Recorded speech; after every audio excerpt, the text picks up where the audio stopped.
Stephen A. Smith once vowed he'd never shout louder than when the Cowboys fell apart in December. He lied. On a gray Tuesday morning, he stalked across the first take set, veins flexing like cables, and unleashed a thunderclap. If Caitlin Clark isn't your MVP, hand in your credential. And then I'm looking at the regular season, leading all rookies in scoring, field goals made, three-point field goals made, assists, steals, and minutes. She's the real deal. Make no mistake about it. Cameras trembled. Producers fumbled volume knobs. The parking lot security guard heard every syllable. This wasn't a debate. It was a verdict delivered at 120 decibels. And beneath the noise sat a truth too big to whisper. The most valuable player in the WNBA might be a second-year guard who can see passing angles a half second before they exist. But how did a rookie turn the league's loudest critic into its loudest evangelist? 8 months earlier, Clark entered the league on 0 days rest. College title game in April, draft in mid-April, training camp by May. 40 regular season starts later, she owned more rookie records than most franchises own banners. 769 points, 337 assists, 216 made threes, 2 triple-doubles, and a purr that made data scientists check their formulas twice. Indiana finished 2020 and crashed the playoffs for the first time since 2016. Well, let's remember this. Last year, in her rookie campaign, it was immediately after she had gone to the national championship game in the NCAA tournament, and then less than 2 months later, she's got a WNBA season where she started and played all 40 games, finished as a unanimous Rookie of the Year, all WNBA first team, finished 4th in league MVP voting. Not bad for a franchise that won 5 games the year before. And the crowds?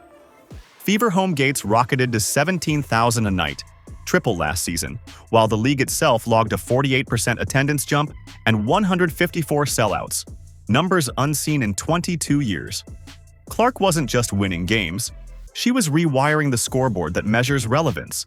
For 20-plus seasons, WNBA players lugged carry-ons through TSA lines.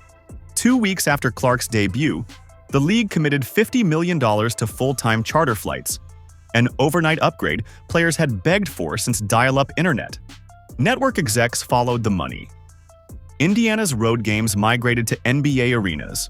Corporate partners lined up, and Nike cut an 8-year signature shoe pact rumored at $28 million. Ticket platforms registered purchases from 30-plus countries for preseason exhibitions. Even preseason. In 6 months, Clark turned a niche league into a growth stock and made CEOs sound like teenagers bragging about concert tickets.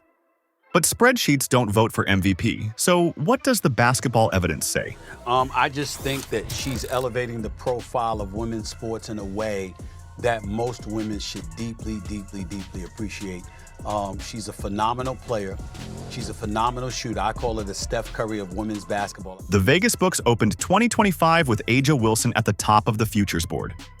A week later, Clark jumped to co-favorite at plus 200, pulling 3 to 4 times more wagers than any other player. Advanced metrics explain the frenzy. A 61% true shooting mark, while half her threes originate a yard behind the stripe. An assist ratio that dwarfs every guard not named Sue Bird, and on-off swings that flip Indiana from -5 to +8 per 100 possessions the moment she checks in. Add 8 pounds of off-season muscle, visible in her downhill drives and her fresh habit of finishing through two-hand hacks, and the stat sheet begins to look unfair. Yet every hero needs resistance, and Clark's arrived wearing gold medals and side-eye. The warning shot came from Diana Taurasi last spring. Reality is coming. 12 months later, Taurasi admitted, half smiling, reality just hit me instead.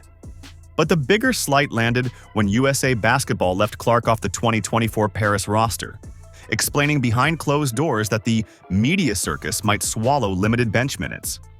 The backlash trended across 4 continents, fueled by pundits, ex-pros, and everyday fans who'd planned to set alarm clocks for midnight tip-offs. Clark took the hit with a grin. "I'll be ready in 28, then returned to the league and rattled off 10 wins in 12 games, turning the snub into premium fuel. Meanwhile, legacy analysts muttered about paying dues, online trolls dredged up tired talking points, and Clark's social mentions became a crash course in handling backlash without flinching, all of which only widened the culture quake. Before Clark, A strong WNBA rating cracked 400,000. Her rookie games averaged 1.3 million, with a Brazil preseason friendly matching NBA preseason numbers reserved for LeBron. Time magazine named her 2024 Athlete of the Year. Not women's athlete, but athlete, period. Hashtags exploded. Highlight accounts siphoned millions of TikTok views overnight. Even skeptics admitted the noise felt different. Inside front offices, marketing budgets shifted toward women's hoops.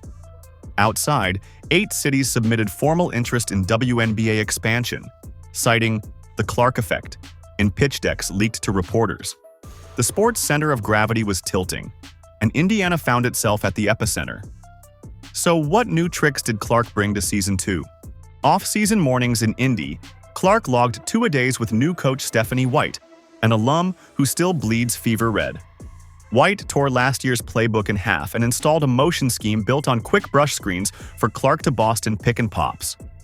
Early returns flashed in Iowa City, where Clark dropped a casual 16-6-5 in 19 minutes against Brazil, splashing a 34-foot bomb from the Tigerhawk logo that detonated a 116-decibel roar. The shot doubled as a public service message. The arc keeps moving, and so does she. With stronger core stability, she's bullying defenders off their spots, zipping one-hand lasers through traffic, and chirping pick-and-roll reads like a quarterback at the line. Veteran additions Duana Bonner and Natasha Howard, both champions, call her the most detailed film room junkie we've seen since Sue. Her own teammates joke that practice feels like an away game when 2,000 fans sneak in to watch. Which brings us back to Stephen A., stage left, microphone smoking. When the league's loudest critic transforms into its most urgent hype man, that's not mere hype. That's consensus breaking through static. Clark's value isn't only points, or assists, or even economics, it's kinetic. This girl is a superstar. I've been saying it for years. I keep telling everybody she's the Steph Curry of women's basketball, college or pro. She is a superstar. She turns a Tuesday in Indianapolis into a cultural event, converts casual watchers into nightly obsessives, and forces every opposing coach to tear up a defensive scheme by halftime. If most valuable measures influence, gate receipts, TV eyeballs, and competitive gravity all at once, then the award panel might need a heavier trophy. Because the scale we used last season can't contain what's coming, a guard who bends space, time, and spreadsheets with equal ease. So let the doubters cling to tradition. Let the hot-take industrial complex fire off contrarian tweets. Clark will keep lofting logo threes like they're layups, threading needles from half-court and signing autographs before the ink on the box score dries. Every shot echoes the same message Stephen A. screamed, but maybe never phrased quite this way. The future isn't waiting its turn. It just checked in at the scorer's table.